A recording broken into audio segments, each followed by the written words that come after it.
Hey, welcome back to another Patreon lesson.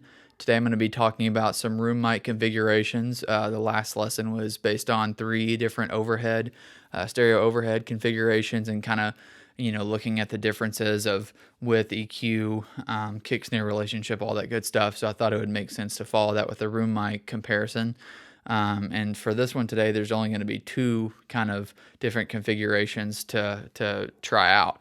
And that's just because with room mics, these are the only two ways that I would go about a more standard room mic situation for drums. You can also do some, weirder things, which I'll probably talk about in another lesson, but these are just kind of your standard go-to configurations.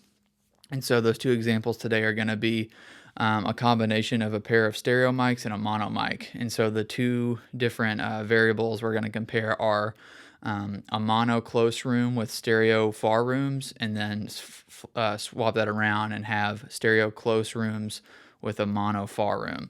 The mics I'm going to be using for the stereo mics are my Beyerdynamic M160s, which are hypercardioid ribbon mics.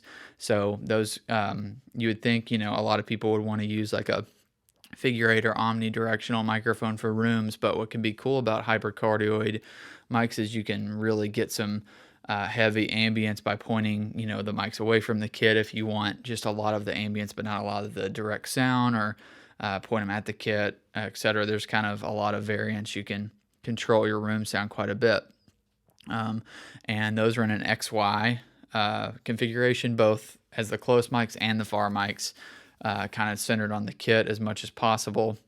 With the closed situation, and then with the far mics, they were in the other room, kind of faced away from the kit, so they're not technically, centered on the kit, but they're getting an equal amount on the left and right sides. And then for the mono mic, it was my AEA R44, which is a big ribbon mic, which is figure 8, kind of your most classic example of a ribbon mic. And so used it on the mono close, and then the mono room as well.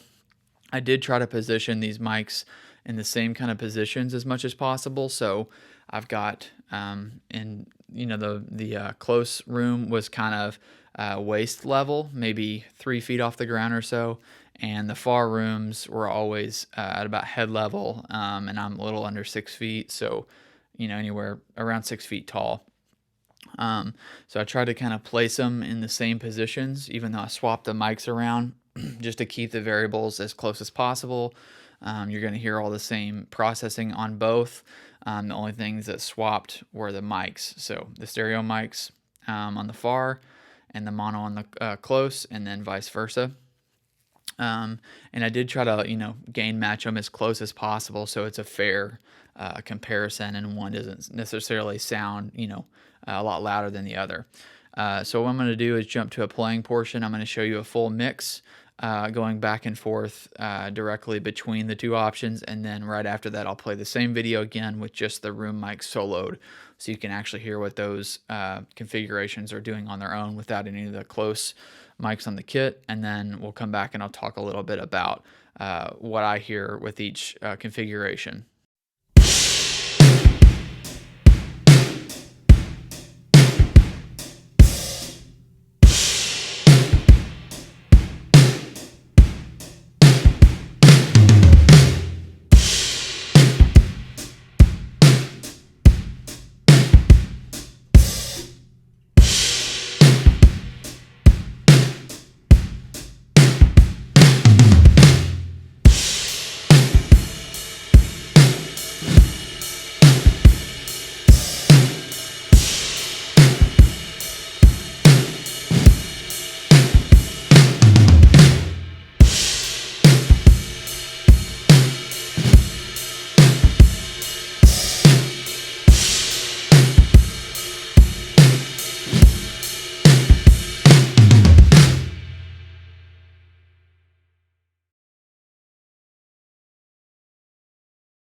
So if you've got any other questions or anything that you want me to explain a little bit more, as always, feel free to reach out. And if not, I'll see you next time.